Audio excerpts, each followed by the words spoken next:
Saudara-saudari, Injil kita pada hari ini diambil dari Injil Markus bab 7 ayat 14 sampai 23. Pada suatu hari Yesus memanggil orang banyak dan berkata kepada mereka, "Dengarkanlah aku dan camkanlah ini.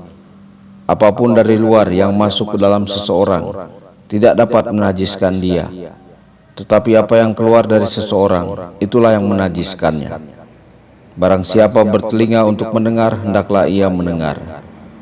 Sesudah itu Yesus masuk ke sebuah rumah untuk menyingkir dari orang banyak. Maka murid-murid bertanya kepada Yesus tentang arti perumpamaan itu. Yesus menjawab, "Apakah kamu juga tidak dapat memahaminya? Camkanlah, segala sesuatu yang dari luar masuk ke dalam seseorang tidak dapat menajiskan dia, karena tidak masuk ke dalam hati, tetapi ke dalam perutnya, lalu dibuang di jamban." Dengan demikian, Yesus menyatakan semua makanan halal. Yesus berkata lagi, "Apa yang keluar dari seseorang itulah yang menajiskannya. Sebab dari dalam hati orang timbul segala pikiran jahat, perzinahan, keserakahan, kejahatan, kelicikan, hawa nafsu, iri hati, hujat, kesombongan, kebebalan. Semua hal-hal jahat ini timbul dari dalam dan menajiskan orang." Demikianlah sabda Tuhan. Terpujilah Kristus.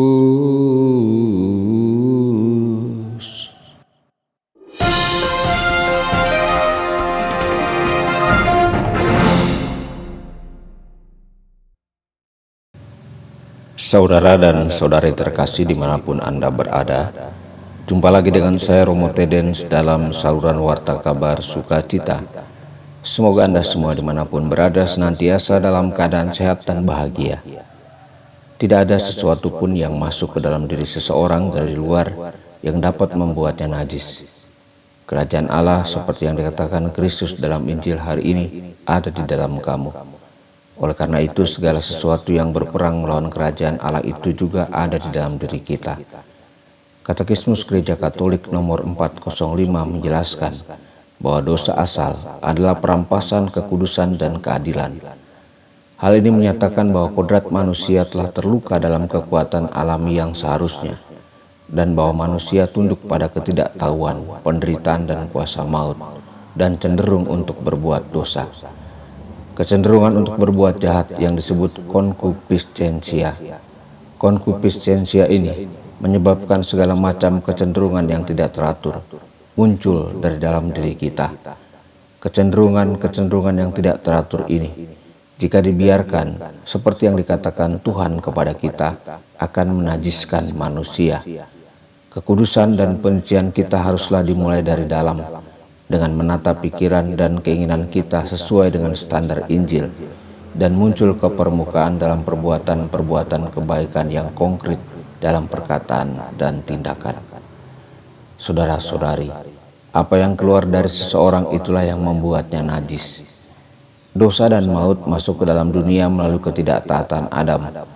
Tetapi jika maut telah berkuasa oleh satu orang, betapa lebih lagi mereka yang menerima kelimpahan kasih karunia dan karunia pembenaran akan berkuasa dalam hidup oleh satu orang, yaitu Yesus Kristus. Memang benar bahwa maut dan dosa berusaha untuk berkuasa di dalam diri kita karena kedagingan kita. Tetapi tidak kalah benarnya bahwa kita memiliki semua sarana yang diperlukan untuk mencabut dosa dari dalam hati kita dan menjalani hidup yang baru di dalam Kristus. Kristus telah menaklukkan dosa dan maut. Dengan kasih karunia-Nya, kita dapat menaklukkan keduanya di dalam hati kita. Tanpa menoleh ke belakang, kita harus memulai jalan ini, jalan pemerintahan Kristus di dalam diri kita. Saudara-saudari, siapa bertelinga, hendaklah ia mendengarkannya. Jika hari ini kamu mendengar suaranya, janganlah mengeraskan hatimu.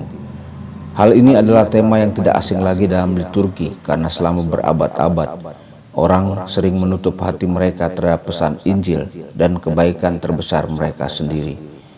Dalam perumpamaan orang kaya dan Lazarus, orang kaya memohon kepada Abraham untuk mengirim Lazarus dari kematian, sehingga ia dapat memperingatkan saudara-saudaranya tentang nasib yang menanti mereka karena cara hidup mereka yang materialistis dan mementingkan diri mereka sendiri.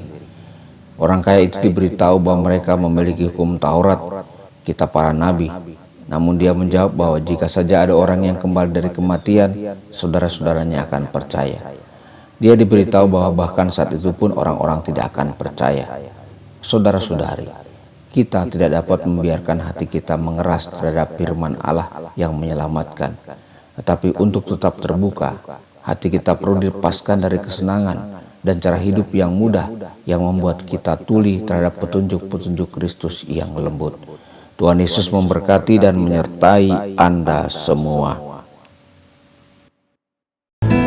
Sabda Allah adalah kebenaran. Sabda Allah adalah kehidupan. Mari kita mencintainya, mari kita menghayatinya. Ya Tuhan yang ku muliakan, sabdamu angkat resahku. Mari kita menghayatinya di dalam